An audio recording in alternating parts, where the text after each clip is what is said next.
Kolkata doctor కేసులో CBI దిగ్భ్రాంతి కలిగించే విషయాలు బయటపెట్టింది. ఆ రాత్రి ఆ దుర్మార్గుడు ఎన్నో చోట్ల అవకాశం కోసం ఎదురు చూశాడు. అవును ఫ్రెండ్స్, కోల్కతా డాక్టర్ కేసు రోజు రోజుకి మరింత క్లిష్టంగా మారుతుంది. ఒకవైపు సిబిఐకి క్రైమ్ సీన్ దగ్గర ఆ లేడీ ట్రైనీ డాక్టర్ జూనియర్స్ ఇద్దరి ఫింగర్ ప్రింట్స్ దొరికాయి. ఆ జూనియర్స్ పేర్లు రాకో, సౌమిత్రో. వాళ్ళిద్దరూ first year PG trainee doctors. ఆ ఘటన జరిగిన రాత్రి వాళ్ళిద్దరూ ఆ లేడీ ట్రైనీ డాక్టర్తో పాటే ఉన్నారు. ముగ్గురు కలిసి ఆ రాత్రి 12 గంటలకు డిన్నర్ చేశారు. ఆ తర్వాత ఆ ముగ్గురు ఆ ఘటన జరిగిన స్థలంలో, అంటే సెమినార్ హాల్లో ఒలింపిక్స్లో Neeraj Chopra javelin throw game చూశారు. ఆ తర్వాత రాకో, సౌమిత్రో సెమినార్ హాల్కి ఎదురుగా ఉన్న స్లీప్ రూమ్కి వెళ్ళిపోయారు. అయితే రాకో, సౌమిత్రో ఇద్దరూ ఆ లేడీ ట్రైనీ డాక్టర్తో కలిసి డిన్నర్ చెయ్యడం వల్లే ఘటనా స్థలంలో వాళ్ల ఫింగర్ ప్రింట్స్ దొరికాయి అనే వాదన వినిపిస్తుంది. ఈ విషయం మరింత క్లిష్టంగా మారుతుంది. అందుకనే సిబిఐ 6 వ్యక్తులపై పాలిగ్రాఫ్ టెస్టులు చేయడానికి డిమాండ్ చేసింది. పాలిగ్రాఫ్ టెస్టు అంటే ఒక రకమైన లై డిటెక్టర్ టెస్టు. నిందితుల నుండి నిజం రాబట్టడానికి ఈ టెస్టు చేస్తారు. ఈ టెస్టు గురించి మరిన్ని విషయాలు వీడియోలో కాస్త ముందుకు వెళ్ళాక చెప్తాను. ఆ 6 మొదటి వ్యక్తి ప్రధాన అనుమానితుడు సంజయ్ రాయ్. రెండవ వ్యక్తి RG Kar medical college former principal Sandeep Ghosh. అతనిపై కూడా తీవ్రమైన ఆరోపణలు ఉన్నాయి. ఆ తర్వాత రాకో, సౌమిత్రో. వాళ్ళిద్దరూ కొలీగ్స్. వాళ్ళు ఆ లేడీ డాక్టర్ కన్నా 1 ఇయర్ జూనియర్స్. వాళ్ళిద్దరూ first year PG trainee doctors. ఆ తర్వాత శుభోదీప్ అనే ఇంటర్న్పై కూడా అనుమానాలు ఉండడంతో అతనిపై కూడా పాలిగ్రాఫ్ టెస్టు చేయాలని నిర్ణయించారు. ఇక చివరి వ్యక్తి హాస్పిటల్ స్టాఫ్ అయిన గులాం. అయితే ఆలోచింపజేసే విషయం ఏంటంటే, మత్తులో ఉన్నప్పటికీ సంజయ్ రాయ్ ఒక్కడే అంతటి నేరం చేశాడా? ఆ 30 నిమిషాల్లో 4 గంటల 3 నిమిషాలకు అతను సెమినార్ హాల్లోకి ఎంటర్ అయ్యాడు. ఆ తర్వాత సరిగ్గా 30 నిమిషాల తర్వాత అతను సెమినార్ హాల్ నుండి బయటికి వస్తూ కనిపించాడు. ఎవరికైనా అనుమానం కలిగించే విషయం ఏంటంటే, మత్తులో ఉన్న సంజయ్ రాయ్, పైగా అతనిది భారీ పర్సనాలిటీ కూడా కాదు.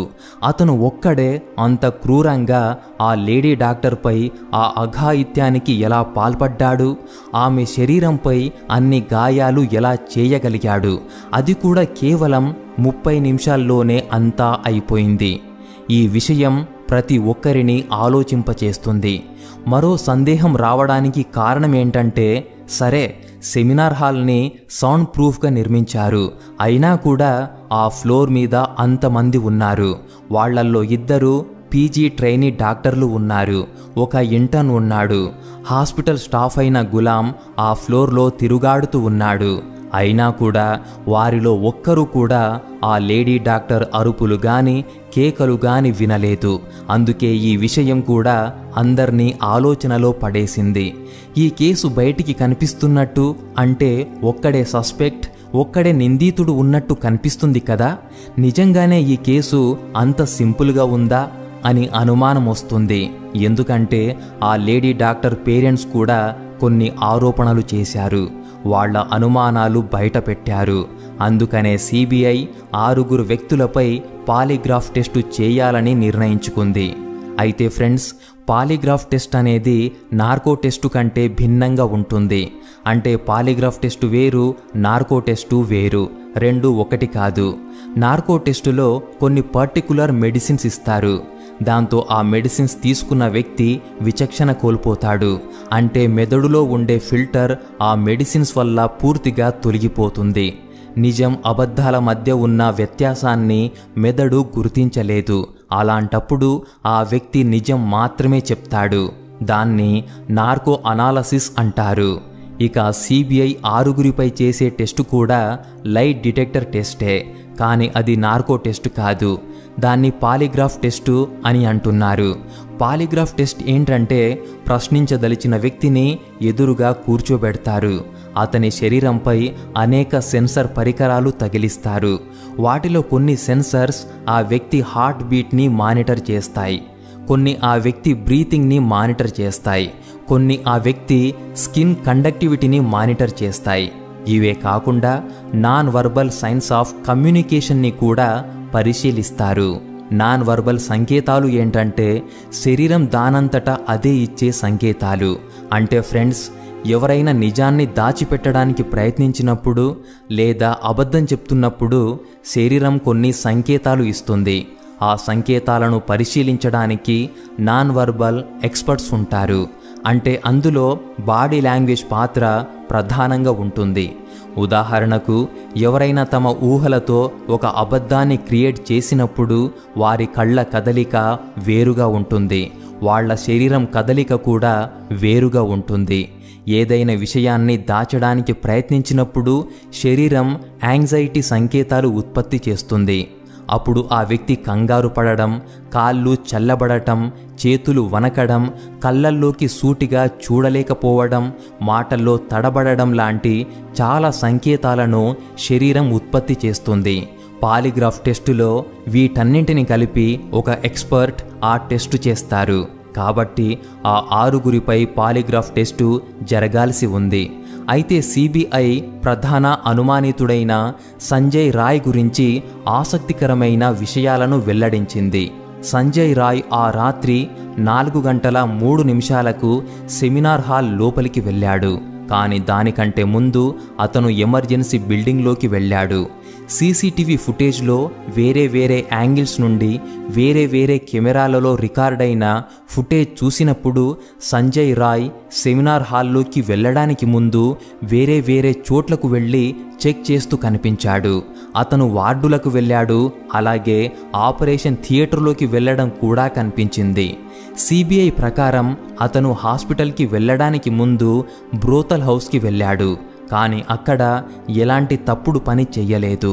ఇక అతను హాస్పిటల్లోకి ప్రవేశించినప్పుడు ఒక నిర్ణయంతోనే ప్రవేశించాడు. ఆ నిర్ణయం ఏంటంటే, ఎవరైనా మహిళ తనకు ఒంటరిగా కనిపిస్తే ఆ మహిళపై దాడి చెయ్యాలనుకున్నాడు. ఎవరైనా నర్సు కానీ పేషెంట్లు కానీ ఒంటరిగా ఎవరైనా మహిళ కనిపిస్తే వాళ్లపై తప్పుడు పని చెయ్యాలని అతడు నిర్ణయించుకున్నాడని సిబిఐ చెప్పింది. సంజయ్ రాయ్కి ఆ హాస్పిటల్ గురించి అన్ని విషయాలు తెలుసు. అందుకే అతను ఓటీలలోకి, అంటే ఆపరేషన్ థియేటర్లలోకి వెళ్ళడం కనిపించింది. రాత్రిపూట అక్కడ ఆపరేషన్లు జరగవు, కాబట్టి అప్పుడప్పుడు నర్సులు అక్కడ విశ్రాంతి తీసుకుంటూ ఉంటారు. ఒకవేళ సెమినార్ హాల్లో ఆ లేడీ ట్రైనీ డాక్టర్ లేకపోయి ఉంటే అతను వేరే ఇంకెవరినో టార్గెట్ చేసి వాళ్లపై దాడి చేసేవాడు. అయితే ఆ లేడీ డాక్టర్ సెమినార్ హాల్లో ఒంటరిగా ఉండడానికి కారణం ఆమె జూనియర్స్ రాకో, సౌమిత్రో స్లీప్ రూమ్కి వెళ్ళిపోవడమే. వాళ్లతో పాటు ఆమె ఎందుకు వెళ్ళలేదంటే, ఎంత డాక్టర్స్ అయినా వాళ్ళు అబ్బాయిలు, ఆమె అమ్మాయి. అందుకే ఆమె అక్కడే ఉండిపోయింది. ఆ సమయంలో ఆమెతో పాటు మరో మహిళ ఉన్నా లేదా వేరే ఎవరు ఉన్నా సంజయ్ రాయ్ ఆమెపై దాడి చేయడానికి ప్రయత్నించేవాడు కాదు. ఏ మైండ్ సెట్తో సంజయ్ రాయ్ వెళ్ళాడు అంటే, అతను ఏదో ఒక మహిళపై దాడి చెయ్యడానికే లోపలికి వెళ్ళాడు.